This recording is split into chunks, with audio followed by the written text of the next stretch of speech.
Perfected faces. Done by the best makeup artist Candy. Do you know the feeling when a football player scores, or even just plays football? Do you know the feeling when an artist draws, or even when she finishes her masterpiece? Do you know the feeling when they see how much they both accomplished? It's called happiness. It's what makeup makes me feel. Makeup is art on your face. It enhances your features, not hide them, unless you want to. Which is what makes it great. I don't see why makeup deserves all this hate. Wearing makeup isn't about insecurity. It's about confidence, at least to me. Simply just applying these beautiful products on my face makes me happy. Why? Because that's my kind of masterpiece. Makeup isn't what makes you feel beautiful, it doesn't make me beautiful. I know I'm beautiful just like everyone else. The face is everything, because without it, what is makeup? The face is like a paper that an artist needs to draw on. At the end of the day, your face is the reason you're beautiful. Last night, I heard a couple of words, but I had a very deep and intense dream, and I had it confirmation through my son, who woke me up and said the exact words that I heard in my dream. And I just started to laugh, and I started to give God thanks. And we know that confirmation comes by twos and threes, right?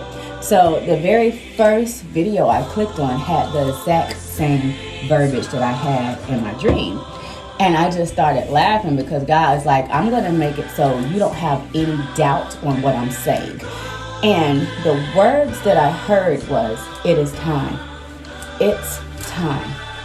And it was plain and simple. My son came in the room this morning and he said, Mommy, is it time for me to get up? Is it time for me to get up? And the very first video I watched this morning said, it's time. And in my dream, someone was shaking me and they were trying to wake me up because it was my time to get on this big platform.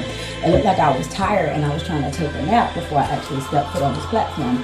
So I was in the back trying to get a little bit of rest before it was my time to get on. And someone came in the back and they were shaking me and they said, it's time, it's time, it's time. So I was like, okay. And what God is saying is that we've been sleeping on ourselves for far too long, but God is putting the right people, places, and things around you. And literally, it's about to be your time to shine. You waited long enough. You cried long enough. You hoped long enough. You prayed long enough. And God says, I'm literally about to do it for you. I'm literally about to do it for you. Like, not no ifs, ands, or buts about it. Not tomorrow. God's like, it's time. And when I tell you, the word it's time just keeps popping up everywhere today. Literally everywhere today.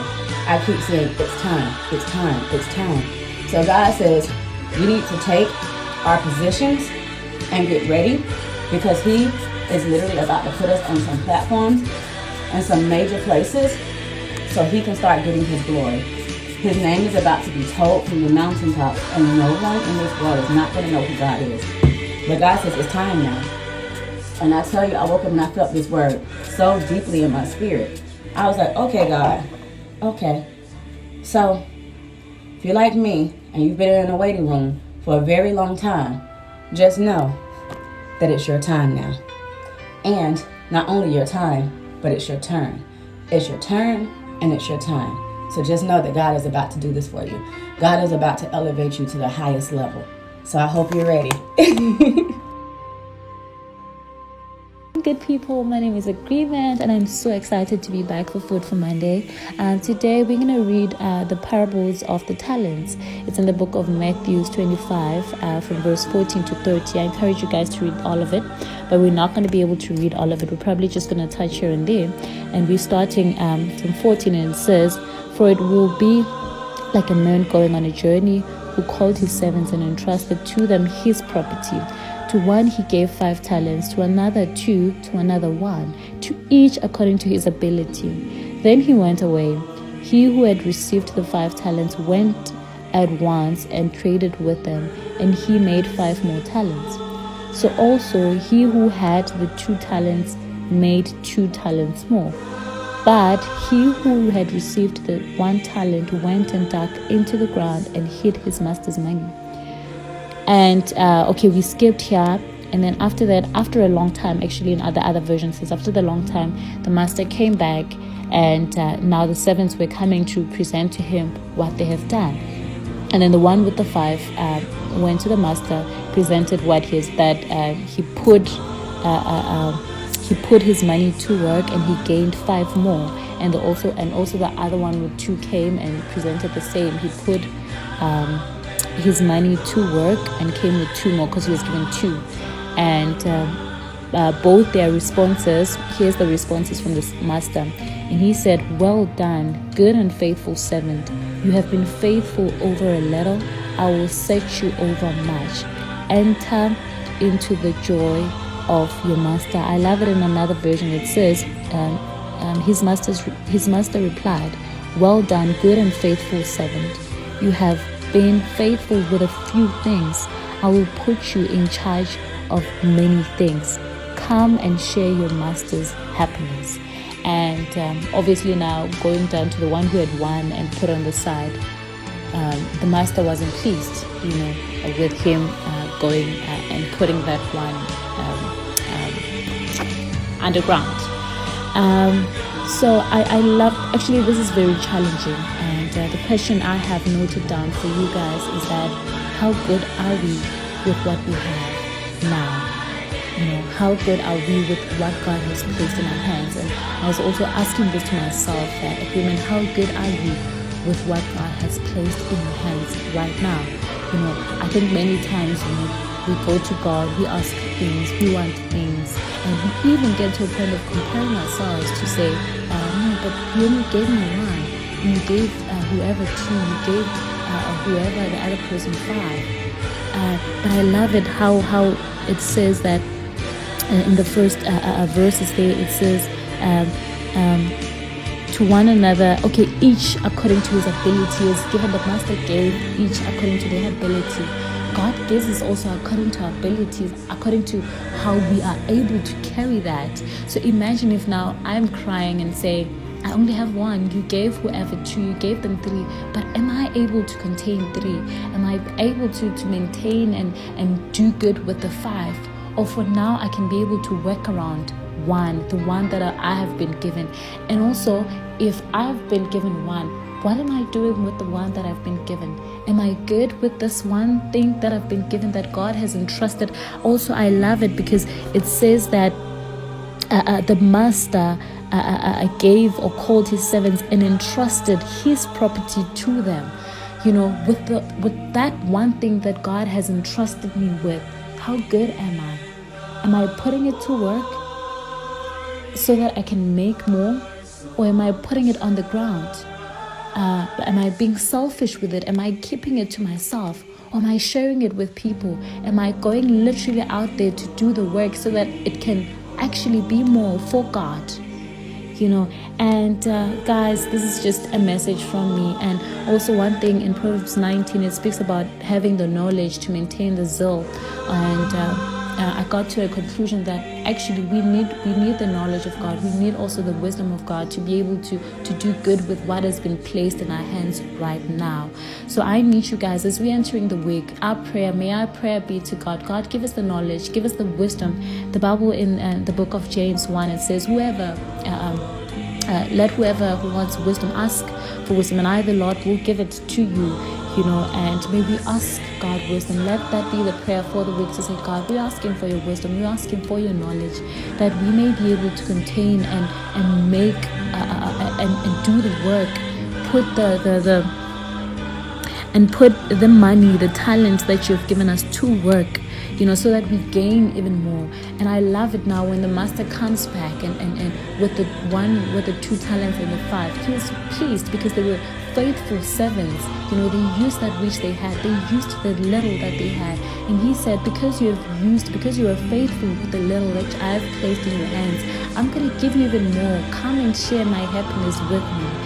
May we do that. May that be our prayer, to say, God, give us the knowledge, give us the wisdom, so that we may be able to make use of the 5, the 2, even the 1 that you have placed in our hands. Happy Monday, people. Have a wonderful week, and I love you all. So, on a scale of 1 to 10, how faithful would you say you are in terms of religion?